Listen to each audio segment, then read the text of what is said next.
What's shaking, folks? Back with another reaction, back with some more Strung Out. And we're going back to Twisted by Design. I appreciate the patience from Paulie. I've been going through some other punk rock deep dives recently, and I didn't quite recognize how long it had been, so we're back to listen to Ultimate Devotion from Twisted by Design.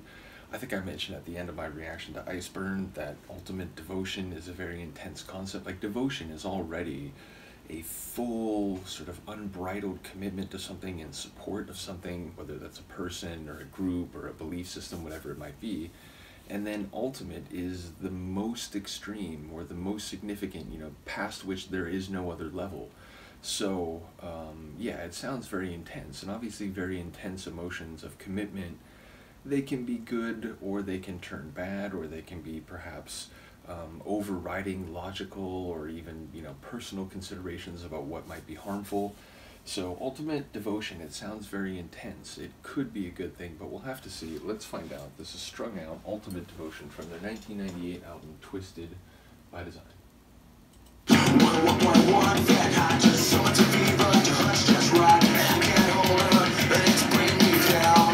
remember this one.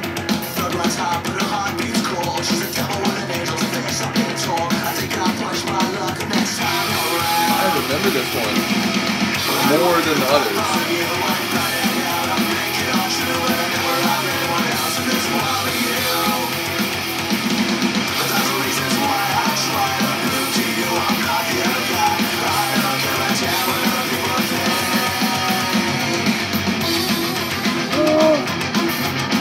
Oh yeah, this is actually one I used to listen to.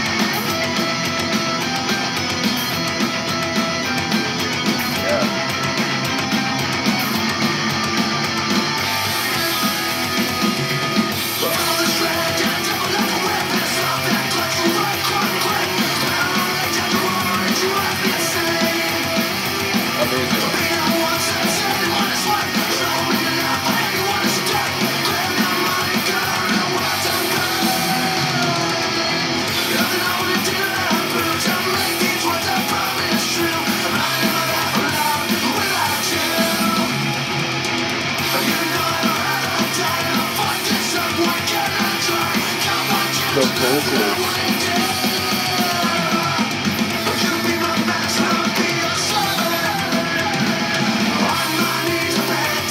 Depeche Mode's like, yeah, I know what you're talking about.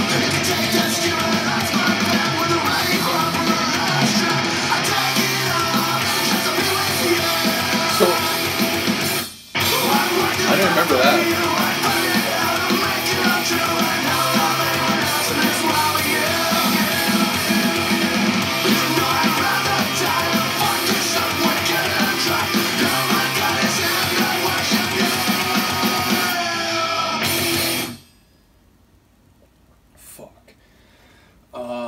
Yeah, number one, I remember that way more than some of the others we've gone through. I definitely used to listen to that, and I remember not only some of the guitar work, I used to rewind that part, and then yeah, ultimately, it's funny because a couple of the lines in the beginning, they sort of came back too, but I didn't remember that, making reference to master and servant, and then like a riding crop and a leather whip or something like that. So it does sound like, I made the joke about Depeche Mode, but it's like, at least in some context, it seems like it's making that suggestion that, like, look, if that's what you want me to do, then I'll do it, because, like, you're the only one.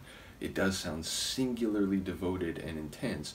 In this context, it sounds like it's still positive as the narrator sees it. Like, again, sometimes perspective is key on that. Sometimes people are convinced that what they're doing is the right thing, but, to everybody else from the outside, it's like, oh my God, what are you doing?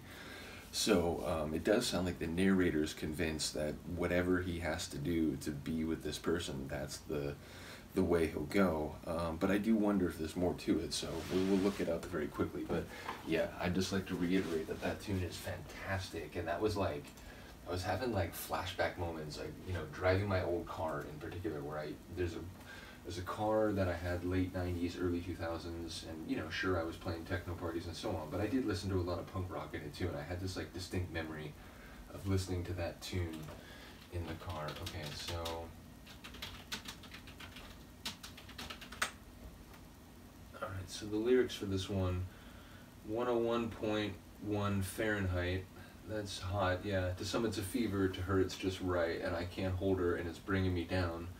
Her blood runs hot, but her heart beats cold. She's a devil with an angel's face, I've been told. I think I'll push my luck the next time you're around. I feel like she could be, you know, a metaphor for something that's not actually a person.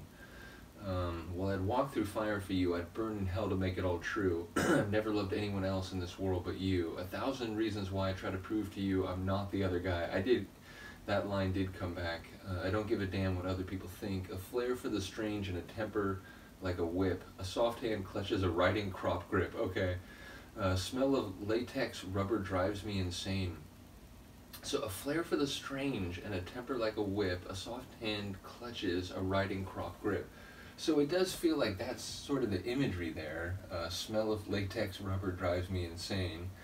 Beat him once, then send him on his way. There's no room in your life for anyone. Okay, so is he like, has he fallen in love with a dominatrix? I feel like that's maybe what's happening here. Engrave your moniker in welts of pain. Oh yeah, there's nothing I wouldn't do to prove to make these words I promise true. So he's basically like going there and like, oh, you're amazing, you're the best. You know, she sort of smacks him around a little bit, gives him what he wants, sends him on his way, but he wants to make it permanent. You know, I'd rather die than to fuck this up. Wouldn't get another try. Got one chance, there's nothing I wouldn't do. You be my master, I'll be your servant. On my knees, I beg to be abused. You can't take the skin right off my back with a riding crop or a leather strap. I'd take it all just to be with you. I'd walk through fire for you. I'd burn in hell to make it all true. I've never loved anyone else in the world but you. You know I'd rather die than fuck this up. Wouldn't get another try. You're my goddess and I worship you. Yeah, I don't know. I'm going to have to say, on the preponderance of evidence, the jury convicts the hypothesis about the lyrics unanimously.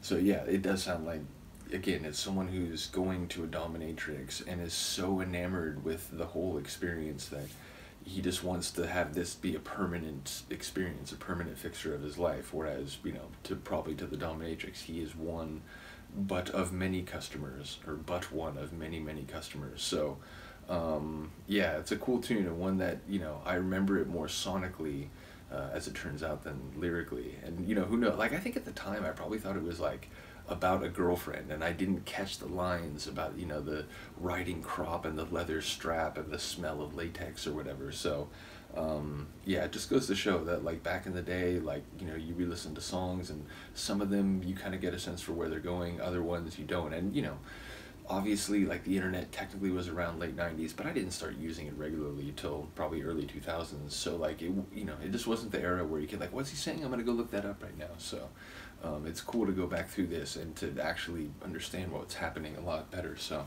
once again, big shout out to Paulie. The next time we come back, it'll be King Alvarez. Do let me know what you think of this one, and we'll see you next time. Peace.